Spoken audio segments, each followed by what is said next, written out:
Hi to everyone, good morning. So, meron akong i-share sa inyo, no? So, yung kapatid ko na sa Spain ay nagpagawa ng romper na garterize. Ayan. Ayan.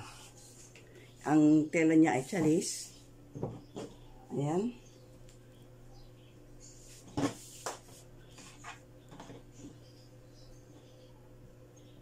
Ayan siya.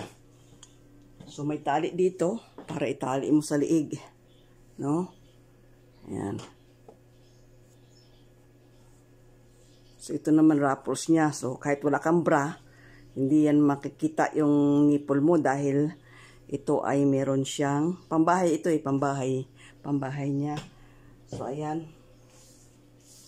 Ito yung garterized na romper. Ayan. So, tuturo ko sa inyo kung paano ginawa ko yung pattern, ha? So, ayan.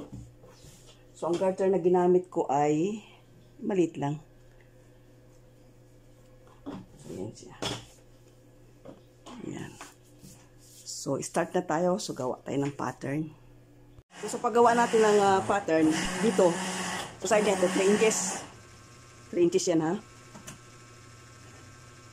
And then, i-cut na natin itong ating may mga black body sa kung ganito. So, dali lang. So, sa kapatid ko, ano yun eh. Ayan. Katin natin yan. I-trace natin yan. So, kung may ganito kayo, meron akong tutorial dyan paano gumawa yan. Ready na yan. Pwede na siyang kuhan kung halimbawa. Ganito yung sukat ng inyong kliyente. Kung ganito ang sukat niya. Diba? Ayan siya. So, ito yung baywang, ha. Lugit natin yung baywang. Ayan siya. And then, i-press ulit natin ito.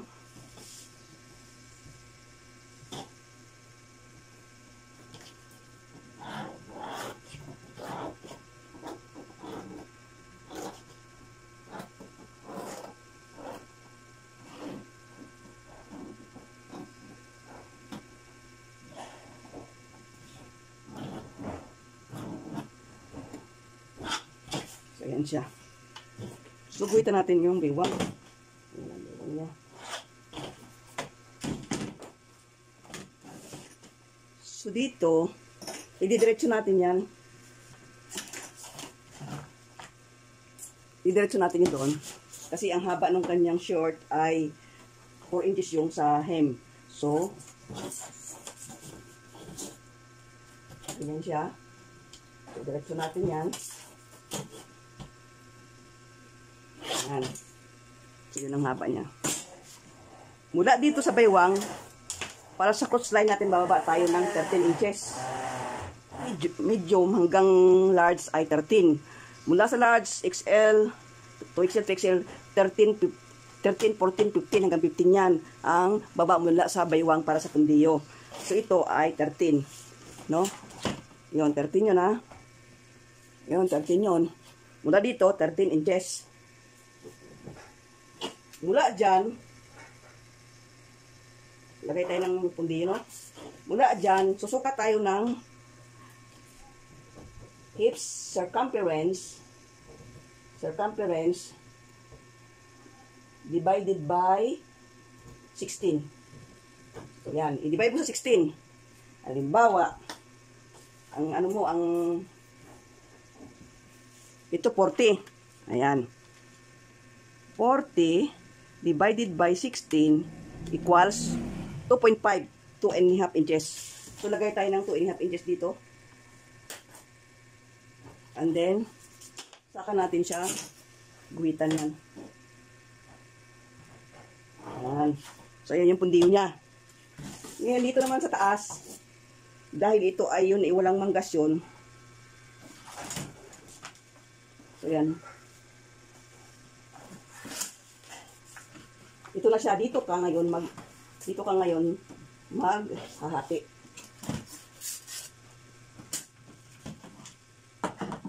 Ito, dito sa front chest, naguhit. Ayan ang front chest. Ito front chest yan. Ayan siya. Forget itong allowance niya, huwag mong tatanggalin yan. Diretso yan. Diretso. And then, ikurba mong pa ganyan, no?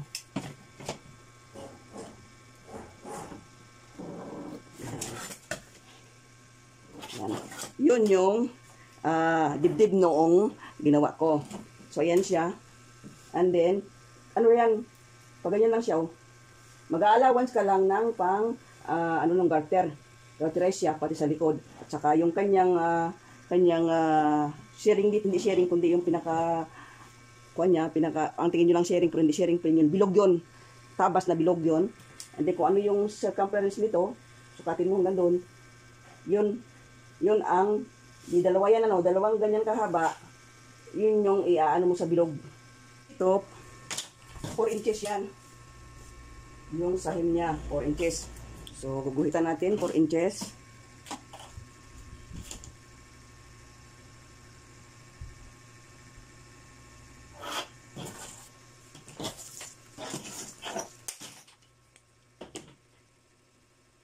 Yan. So, yun ang haba nung damit na yun, nung romper na yun. So, dito, ayan, ito yung ano niya, no? Ayan yung pinakapundiyo niya. Ayan ang pinakapundiyo niya. Ito yung pinakapundiyo niya. Pag ma-minus tayo dito ng 3/4 an inch, tapos saka natin ganyan. So, ayan na yung pundiyo ng harap. And then, ito naman yung shape niya. Ano ko? Ito yung shape niya. Ayan. Yan ang shape ng dibdib niya. So, itong allowance na ito na yung pinakakuan para pag isuot mo yan na. So, ito na. So, ito yung harap. So, front yan. Ang front, para makuha ang pundiyo, ay hip circumference divided by 16. Yun yung kanyang pundiyo. Sa likod naman tayo.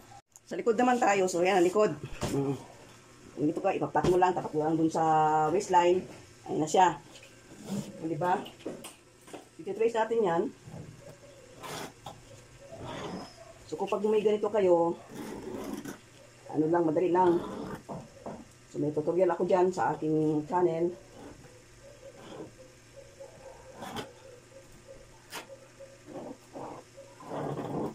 Ayan.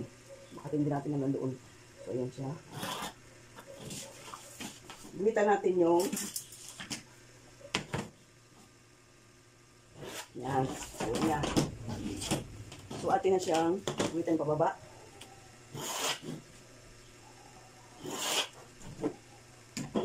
And then, i-direct natin yung hip line niya. Ayan, yun na hip line niya. So, ayan na siyang hip line niya. So, i-direct natin ito.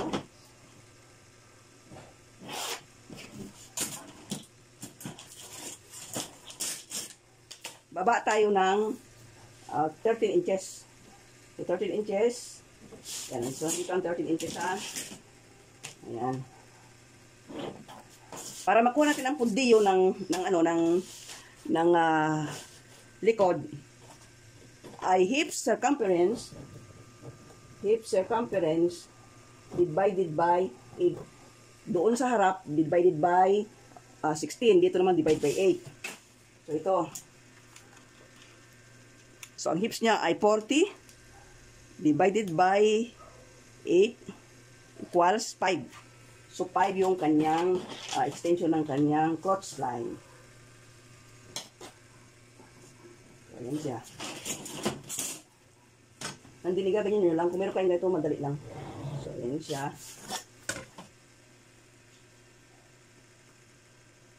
Ayan siya. No? And then,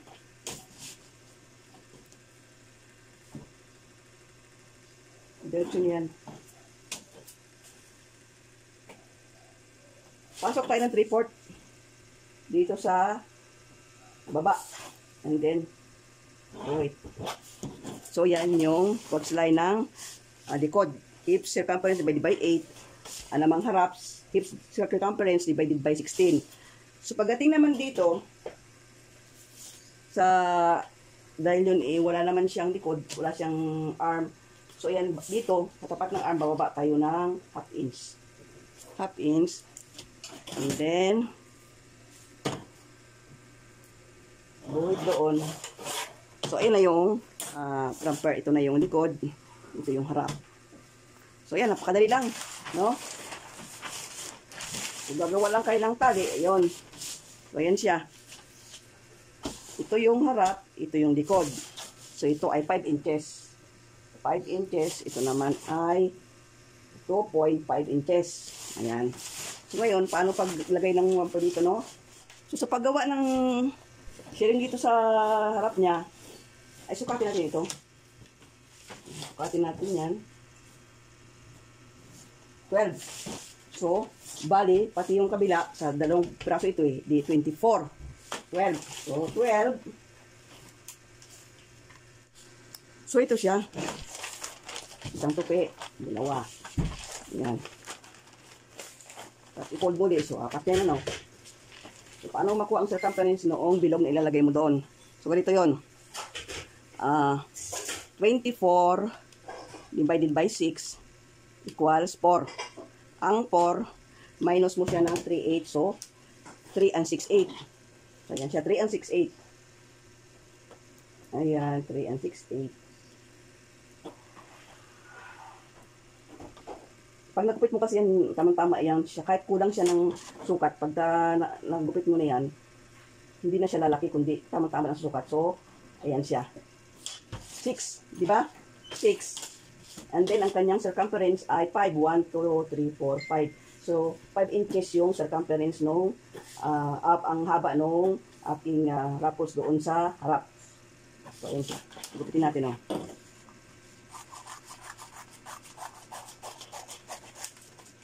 Tapos, ayan. Pero mag-allows na kayo ng 1/4. So, ayan siya. And then, siyakin nyo yun dito. So, yan yung ilalagay mo doon sa harap. Yun yung nag-rapport siya sa baba, pero dito sa taas, okay lang. Tama-tama lang, 24 siya. Lalagay mo lang siya ng garter. So, ayan yung dibdib. So, may susot mo siya kahit walang bukas. No? So, ayan, paggawa ng bilog. So, hanggang dito na lang. Ito yung kanyang, yan yung kanyang body. Ito yung pundiyo. Ayan. Ito yung bilog.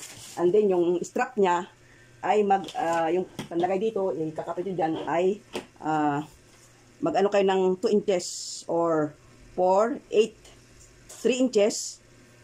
Yan, 3 inches siya na strap. Ayan, 3 inches.